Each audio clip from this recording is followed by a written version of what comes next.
আপনারা নাম শুনছেন না, বিশরে হাফি। সারা দিন মদ খাইত, রাতের বেলা মেয়েদেরকে নিয়ে নাইট ক্লাবে ফুর্তি করত, এটা ছিল তার জীবন। কিন্তু এই লোকটা একদিন দুপুরবেলা বের হয়েছে, নাইট ক্লাবের দিকে যাবে, রাস্তার মধ্যে দেখে একটা আরবি কাগজের টুকরা পড়ে আছে। সেই কাগজের টুকরা উনি উঠাইছে, দেখে আরবি লেখা জমিনে পড়ে আছে। ওনার ভালো লাগে নাই, উঠাইছে, উঠাইয়া দেখে এটার মধ্যে লেখা বিসমিল্লাহির রহমানির রহিম। তখন সে চিন্তা করলো, আরে এই কাগজে আমার আল্লাহর নাম লেখা, আর এই কাগজ মাটিতে পড়ে থাকবে, এটা ওনার ভালো লাগে নাই। উঠাইয়া কাপড়ে মইসা পরিষ্কার করে এই লেখা আরবি লেখা কাগজটা বাসায় নিয়ে ওয়ার্ডের উপরে যত্ন করে রেখেছে। এই যে সামান্য একটু ভালো কাজ করছে, দেখেন আল্লাহ পাক এত খুশি হয়েছে, এত খুশি হয়েছে।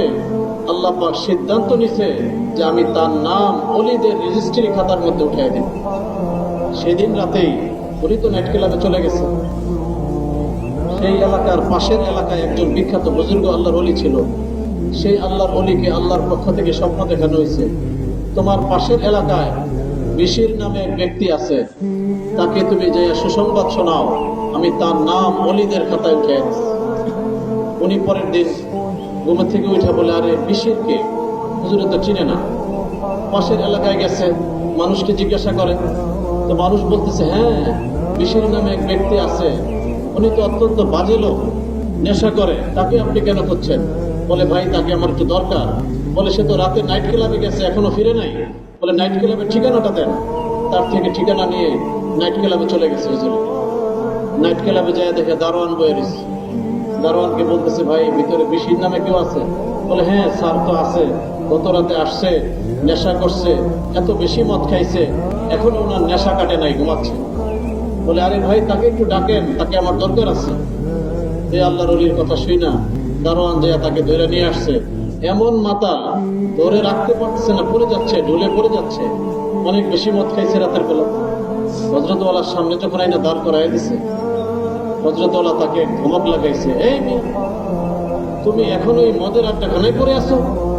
তুমি জানো আল্লাহ পাক তোমার ব্যাপারে কত ভালো সিদ্ধান্ত নিছে? আল্লাহ পাক তো তোমার নাম ওলির খাতায় উঠাই দিছে। এটা শোনার সাথে সাথে সে কান্না শুরু করে দিছে, তার শরীর কাঁপতেছে, শরীরের লোম দাঁড়ায় গেছে, সাথে সাথে হযরতের পায়ে পড়ে গেছে, ফায়সালা তো উপর থেকে হয়ে গেছে। আল্লাহ পাক তো দিল পরিবর্তন করেই দিবে। সাথে সাথে হযরতের পায়ে পড়ে বলতেছে, হযরত আমাকে তওবা করান, আমি আর পাপ কাজের দিকে থাকবো না। হযরত তাকে তওবা করাই দিছে, সারা জীবনের জন্য গুনার জগৎ থেকে বের হয়ে চলে গেছে। আর কোনোদিন সে মদ খায়নি, কোনো অন্যায় করে নাই। কিন্তু যে পিছনে যে গুনাহ করছে, অন্যায় করছে, এর জন্য আল্লাহর কাছে এত বেশি মাপ চাইছে, এত বেশি চোখের পানি পড়তো যে ওনার চোখ থেকে পানি পড়তে পড়তে চোখের দুই সাইড দিয়ে গর্তের মতো হয়ে গেছে, এত কান্না করতো উনি।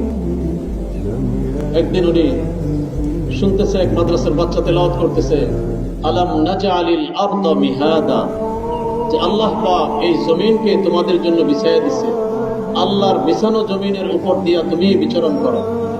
এই কথা যখন ওনার কানে আসছে, দেখেন কি পরিমাণ আল্লাহর মহব্বত ওনার মধ্যে আসছে। উনি বলে, আল্লাহ এই জমিন আল্লাহ পাক বিছাইয়া দিছে আমাদের জন্য, আর আমি আল্লাহর বিছানো জমিনের উপর দিয়া জুতা পায়ে দিয়ে হাঁটবো? না না, এটা হইতেই পারে না। পায়ের থেকে জুতা খুলে ফেলে দিছে। এরপরে যত জীবন উনি বাইচা ছিল, কোনোদিন জুতা পা দিয়া আর জমিনের উপরে হাঁটে নাই। হোসেন আল্লাহর মহব্বতে জুতা খুলে ফেলে দিছে। ওনার নাম হলো বিশির, ওনার উপাধি হলো হাফি, খালি পায়ে চলনেওয়ালা। আল্লাহ পাক কি করছে দেখেন, মাটিকে হুকুম করছে, হে মাটি, আমার বিশির যেখান দিয়ে হেঁটে যাবে, তার পায়ের নিচে যদি কোনো গোবর নাপাকি কিছু পড়ে যায়, তার পা নাপাক হয়ে যাবে। তোমরা এক কাজ করবা, কোনো নাপাকি যদি থাকে আর সে আসতে থাকে, নাপাকি টান দিয়া ভিতরে নিয়ে যাইবা, উপরে বালু মাটি চলে আসবা, যেন কোনো দিন আমার বিশিরের পাও নাপাক হইতে না পারে। চিন্তা করছেন আল্লাহ পাকের কি শান। একটা মানুষ মদ খাইতো, নেশা করতো, সে কত ঊর্ধ্বের আল্লাহর ওলি হয়ে গেছে। এই জন্য ভাই, যারা গুনাহ করে, অন্যায় করে, আল্লাহর নাফরমানি করে, তাদেরকে ঘৃণা করব না মায়া করব বলেন? সে কেন গুনাহ করে? অসুস্থ। কি ভাই, সে অসুস্থ। অসুস্থ ব্যক্তির সাথে খারাপ ব্যবহার করতে নাই। আপনি তাকে আদর করেন, মায়া করেন, আপনি তাবলীগ করেন, আপনি আল্লাহ ওয়ালাদের কাছে যান, তো আপনি গুনাহগার ব্যক্তিকে ঘৃণা কেন করেন? তাদেরকে মায়া করেন, মহব্বত করেন, তাকেও তাবলীগে নিয়ে যান, তাকেও আল্লাহ ওয়ালার কাছে নিয়ে যান। অল্প দিনের মধ্যে দেখবেন তার মধ্যে এক পরিবর্তন আসবে। এই জন্য ভাই পারা যাবেন ইনশাআল্লাহ। আমরা সকলেই নিজের সংশোধন, নিজের পরিবর্তনের চিন্তা করবো, পারবো ইনশাআল্লাহ।